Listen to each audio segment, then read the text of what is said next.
Iran, America, Israel మధ్య యుద్ధం పెరుగుతున్న వేళ స్ట్రైట్ ఆఫ్ హార్ముజ్ వార్తల్లో ఉంది. ఇరాన్ పార్లమెంట్ రీసెంట్గా ఈ స్ట్రైట్ ఆఫ్ హార్ముజ్ను క్లోజ్ చేసే దిశగా నిర్ణయం తీసుకుందని చెప్పి వార్తలు వస్తున్నాయి. పూర్తి స్థాయిలో అధికారికంగా కన్ఫర్మేషన్ రాలేదు, ఇంకా హయ్యర్ లెవెల్ అఫీషియల్స్ ఒప్పుకోలేదంట. కానీ స్ట్రైట్ ఆఫ్ హార్ముజ్ని ఇరాన్ క్లోజ్ చేసుద్దా అని డౌట్ వస్తుందన్నమాట. అసలు స్ట్రైట్ ఆఫ్ హార్ముజ్ అనేది పర్షియన్ గల్ఫ్ని, గల్ఫ్ ఆఫ్ ఒమన్ని కనెక్ట్ చేస్తాయి. గల్ఫ్ ఆఫ్ ఒమన్ దగ్గర మొత్తం అది వచ్చి అరేబియన్ సీలో మెర్జ్ అవుద్ది అనమాట.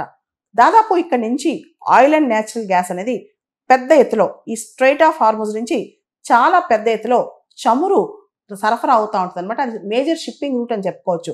స్ట్రైట్ ఆఫ్ హార్ముజ్ అనేది చాలా పెద్ద షిప్పింగ్ రూట్ అని చెప్పుకోవచ్చు అనమాట. ప్రపంచంలోనే 20% ఆయిల్, 20% న్యాచురల్ గ్యాస్ అనేది ఈ రూట్లో ఈ స్ట్రైట్ ఆఫ్ హార్ముజ్ ద్వారా షిప్పింగ్ అవుద్దన్నమాట. గత సంవత్సరం ప్రతిరోజు 20 మిలియన్ బ్యారెల్స్ పర్ డే అక్కడి నుంచి ట్రాన్స్పోర్ట్ అయిందంట స్ట్రైట్ ఆఫ్ హార్ముజ్ నుంచి. ముఖ్యంగా మనకు తెలుసు ఆయిల్ ప్రొడ్యూసింగ్ కంట్రీస్, ఓపెక్ దేశాలు, Saudi Arabia, Iran, UAE, Kuwait, Iraq ఇవన్నీ కూడా ఇక్కడి నుంచే వాటి షిప్పింగ్ రూట్స్ ద్వారా ఆయిల్ని సప్లై చేస్తాయి అన్నమాట.